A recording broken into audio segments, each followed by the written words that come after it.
Welcome back, guys. I hope your day is going well. Thanks again for joining back to watch this one. And of course, in the last video, we talked about the fact that the Nigerian Super Falcons Olympic list has now been out. And of course, when the Waldrum decided to not go with the two veterans who started to cause a bit of controversy, on social media and among Nigerian football lovers. I'm talking about AB Onome and Francesca Odega. But the list is a really strong list, of course, dominated by majorly young stars who still have potentials, who have, points to prove, in football. So I shared that list in the last video. And of course, there are 18 players, which is the mandatory number of squad that Olympics team are mandated to come with. But then there's also extra 4 players who can fill in events that any of the 18 players gets injured.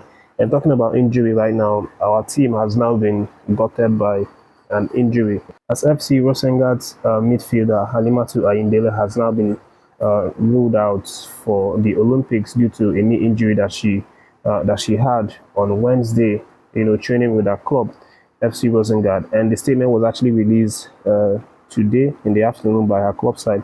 So she would be effectively removed from the squad, and Randy Waldrum will have to pick from the 4 alternate player that he selected. But for the player that has gone to injury, that's Halimatu Ayindele, she obviously underwent her surgery to her knee, and thankfully she is recovering really well. And from the reports from the doctors of our club side, they are saying that it's going to take at least 8 weeks for her to fully recover and start her rehabilitation. But we wish her, quick recovery on that one. And moving forward, let me let you know that the girls are set to fly, out of the country into Spain to hold their camping this night. Of course, I talked about that in the previous video that, they are scheduled to make that trip, today being Thursday, and hopefully start their training from tomorrow being Friday the 5th. So, they are scheduled to fly tonight, and then hopefully they arrive there in the morning, and then, start settling in, and then commence immediately with their training prep. And also, I mentioned the fact that it's now been decided that their friendly is going to be against Canada, the defending champions of the Olympics, which is also a country that is in the Olympics in the Group A.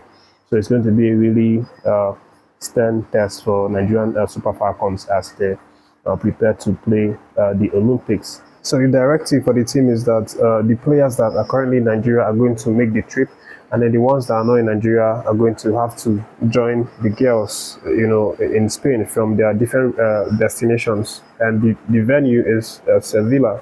That's where they're going to be holding their campaign.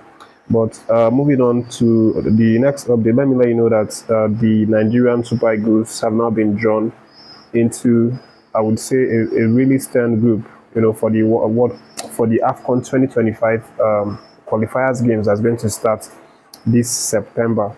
Of course, that draw was made today by the organizing body, that's CAF, after they held their conference in South Africa, Johannesburg, precisely today.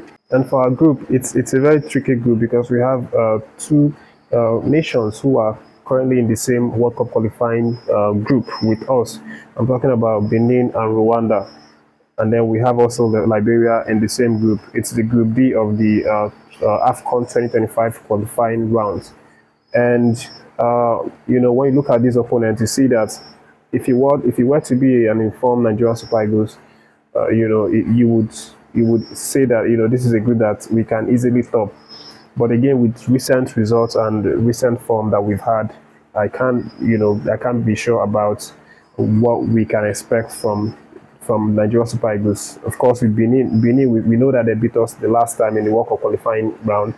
And then Rwanda also, we've not played with Rwanda. That's going to be next year.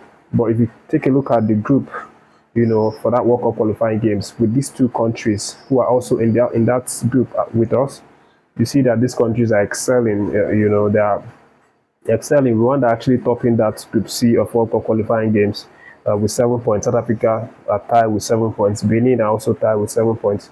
But Nigeria is sitting in 5th position, second to last with 3 points. So this is a really trying group to be in, especially because we are not in form.